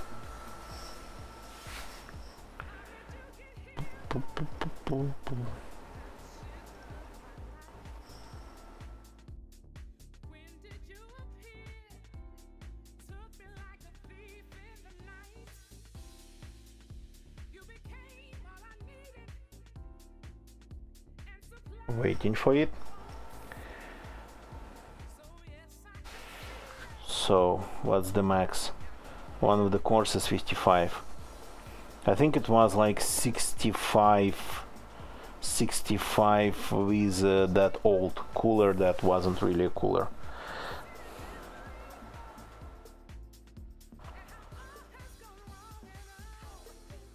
Maybe the radiator and the fan there, they are good, but the mounting method kinda all just kinda turned everything into pumpkin there. So because I don't think it was applying any pressure and was creating a proper thermal contact between the radiator and the CPU.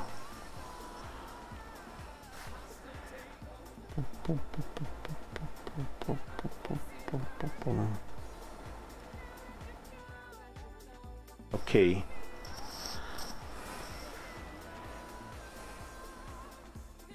So, and this is pretty much rendering. There's barely anything harder for this CPU than this test. I'm not sure if it supports any AVX. I don't think so. It's too old for that. So, and if it's not AVX, then this is probably the hardest the CPU can be loaded. And we are pegged at 100% right now, so that's properly loaded. And our it's going to do it several times. It needs 10 minutes. It does it for 10 minutes. I forgot. Okay, let's let it do it for 10 minutes.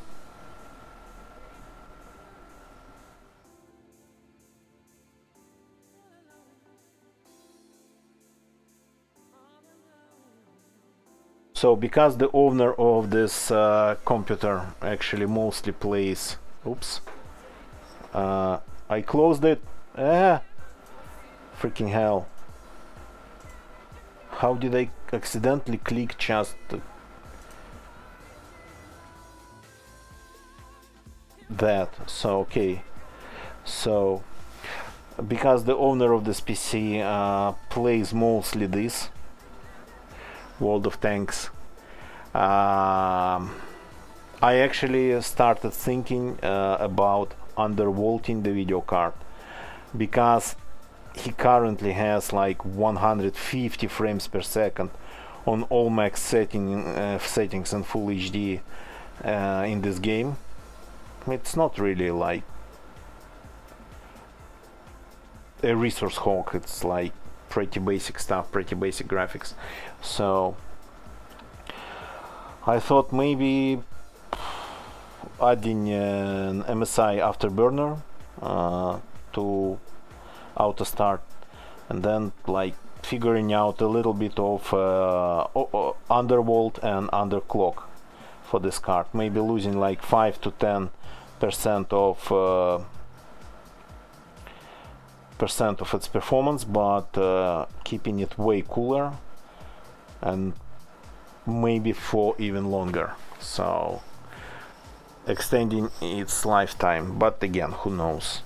If it seems to be pretty solid video card, even though it's Chinese.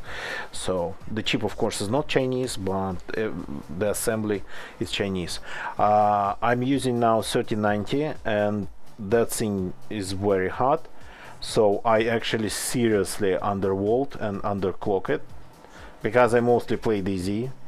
So I think I just cut off like maybe 20% of performance on my 3090, and the rest is still like a ton for me, literally a ton.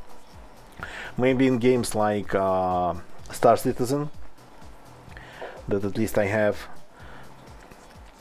I'd have to remove that undervolt and underclock, but otherwise DayZ and whatnot, and even like drawing pictures in Stable Diffusion, generating pictures in Stable Diffusion, it's very fast compared to 3060. It's like lightning fast. Okay, 3 minutes left. I have a couple basic ships thanks to my subscribers, but I haven't played the game for a very long time. I would have never bought any ships myself in the game, so because I treat Star Citizen, it's a beautiful game, but I treat it like a funny collection of bugs. Kojak, actually, have you seen my Star Citizen video? I was so amazed the first time I played the game. So the first week I played the game, long time ago, 2017, 19, I don't remember.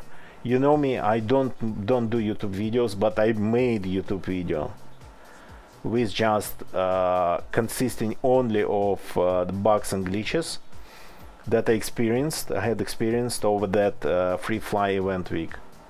So yeah, it's pretty much a collection of bugs and glitches. The game looks absolutely amazing, but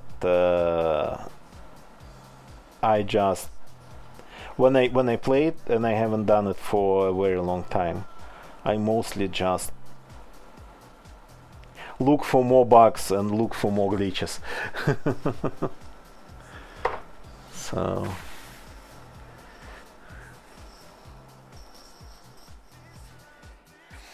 okay, almost there.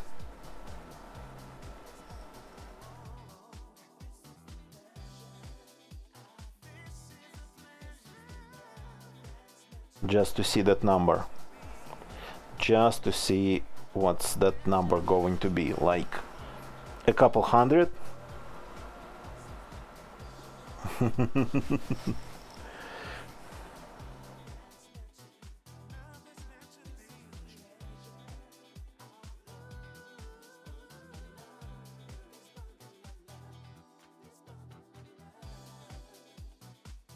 So, and by the way, the 3090 that I got for myself, of course I got it used, took a pretty serious risk buying it from some guy, but like knocking on the wood, everything looked fine. The guy had lots of tons of good reviews actually, and he is local. I didn't buy it from like another town or anything, so here met him personally, tested the card the way I could. So, and of course it was a deal again. It was a really good deal on 3090. So I would have never bought a new 3090 even now, when we have prices more or less, well, I mean not here but just in the world, more or less normalized, back to normal. So it's used, it's Palit. These are pretty hot ones, but I knew that I just undervolt and underclock it. I needed the memory for stable diffusion, but I didn't need actually all the performance, and I still don't.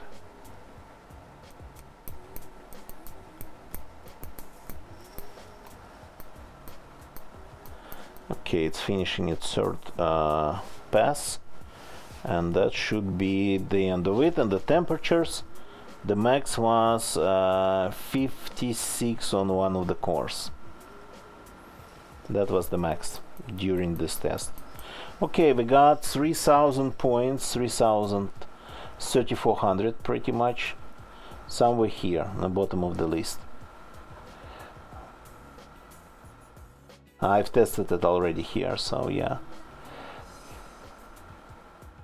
Well, better than kick in the teeth. Okay, so I think we are done here. Really, it is ready. It is working. Tested the front panel. Tested the CPU cooler. It's cooling it. So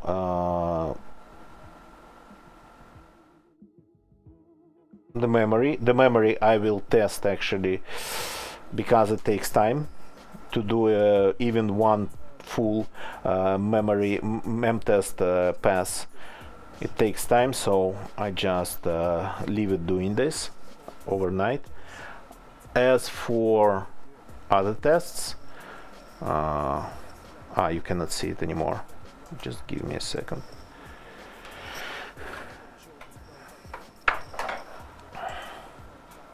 This is already here.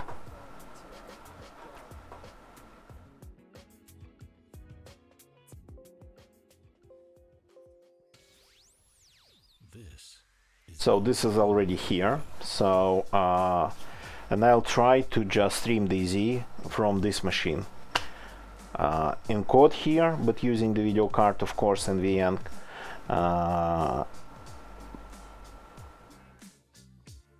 And of course running the game here. So just streaming from this very old Xeon machine, and I'm curious if it's going to work. So far actually nothing tells me that it wouldn't, but we'll see. But that I'll do tomorrow, not today.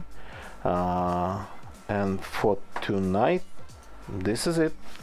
So thank you very much for watching. Now it's time to find somebody to rate, I guess. And yeah, so I'll put the panels on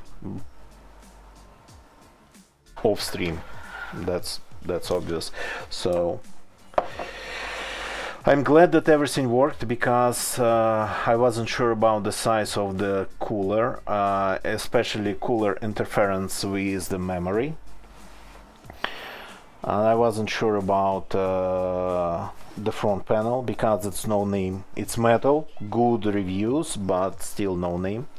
So thank you for watching. But everything worked. Thank you for watching, Willy, Kojak, other people. So let's find somebody to rate and call it a day.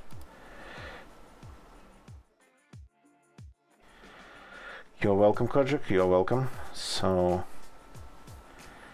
wish I had more stuff like this to actually do, but on the other side, I was getting everything ready for this stream for like several days.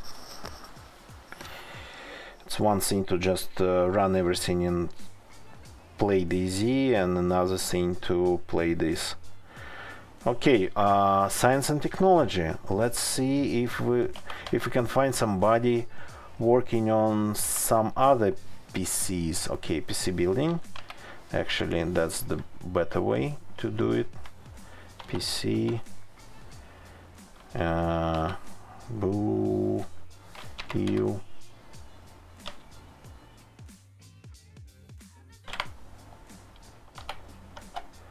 Do we have anybody using this tag?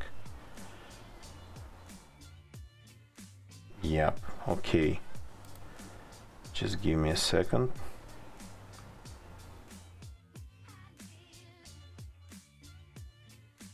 There's a couple people here on Twitch working on the stuff, and there's a guy building an i7 12700 KPC and a Fractal North case. First built in 10 years. Can we rate them? By the look of it, we can. It's live. So let's go and say hello to Geek Visit.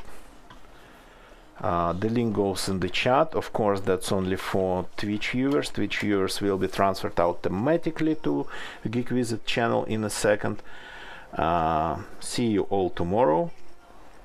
Goodbye and good night. Musicraft, haven't seen you in a long time. Hope everything's amazing. So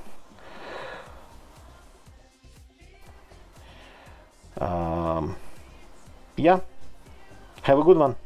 See you all tomorrow.